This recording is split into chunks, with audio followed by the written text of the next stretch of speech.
करेंगे हमारे सौर मंडल का भी निर्माण होगा। आइए देखते हैं इस प्रक्रिया को, जहां हमें सूर्य और बृहस्पति बनते हुए दिखाई दे रहे हैं।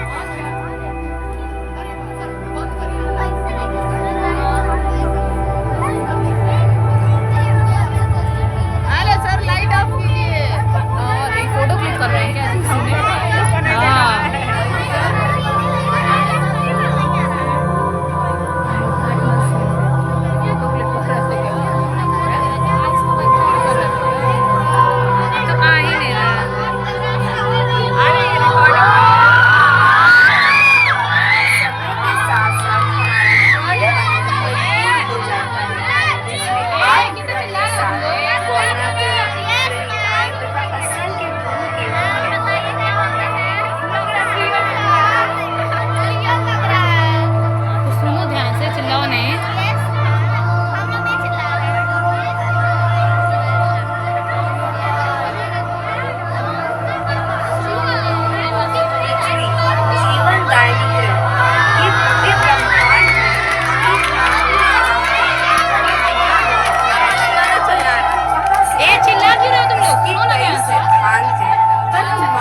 इकाई कहीं दूर से चलकर आई होगी।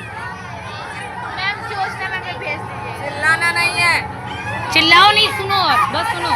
तथा हमारी पृथ्वी पर बहुत सारी प्रक्रियाओं से गुजरी होगी।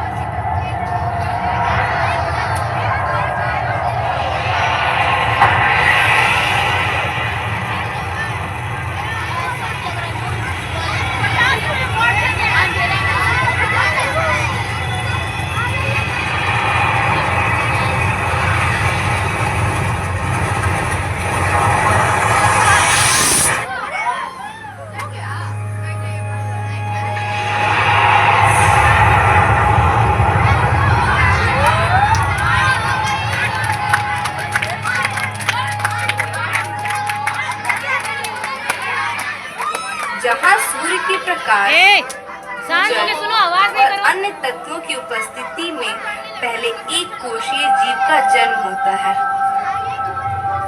फिर कोशिका विभाजन से बहुकोशीय जीव का जन्म होता है।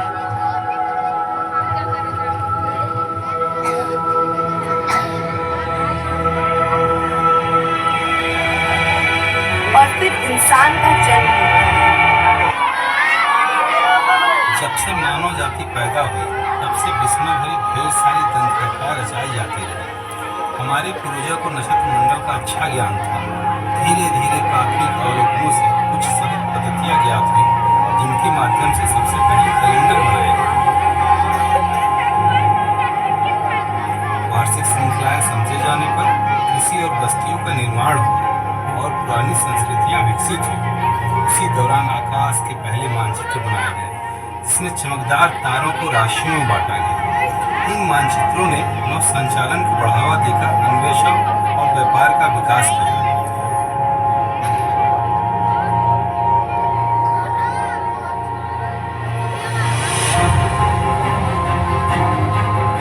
लेकिन पहले खगोलविदों को आकाश में दिख रहे क्रम को बनाए रखने वाली संरचनाओं के बारे में कुछ भी पता नहीं था।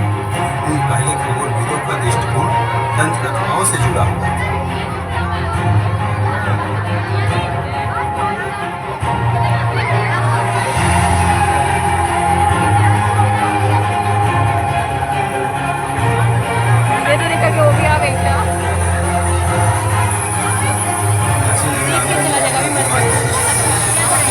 खगोल विज्ञान को तंत्र कथाओं से अलग करने की दिशा में पहले कदम उठाए थे।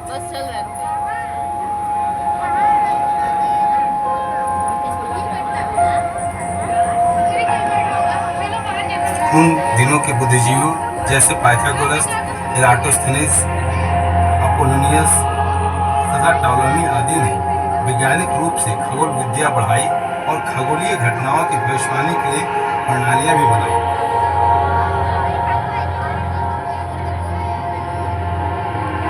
हमारे ग्रह के चारों ओर खगोलीय पिंडों के विचरण देखकर प्राचीन ग्रीक खगोलविदों ने भू केंद्रित प्रणाली बनाई, जिसके ब्रह्मांड के केंद्र में पृथ्वी थी।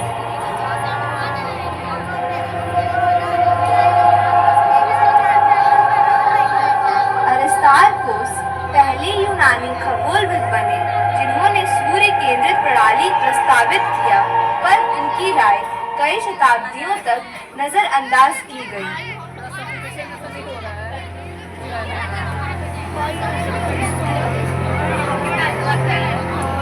16वीं शताब्दी में ही कोपरनिकस और केपलर जैसे खगोलविदों ने अरिस्तार्कुस के मत का समर्थन किया। डेनमार्क के टाइको ब्रहे के अवलोकनों को गणित के साथ बुनने पर सौर केंद्रित प्रणाली प्रबल हो उठी। इस प्रणाली के अनुसार पृथ्वी सहित सभी ग्रह सूरज की परिक्रमा करते हैं। यही तो फायदा है। परंतु सन 1609 में खगोल विज्ञान में वाकई क्रांति हुई, जब गैलीलियो पहले खगोलविद बने जिन्होंने दूरबीन को आकाश की ओर मोड़ा। ऐसा करने से उन्होंने ज्ञात ब्रह्मांड की सीमाओं को बढ़ाया और हमेशा के लिए पुराने भू केंद्रित सिद्धांतों को मिटा दिया। आज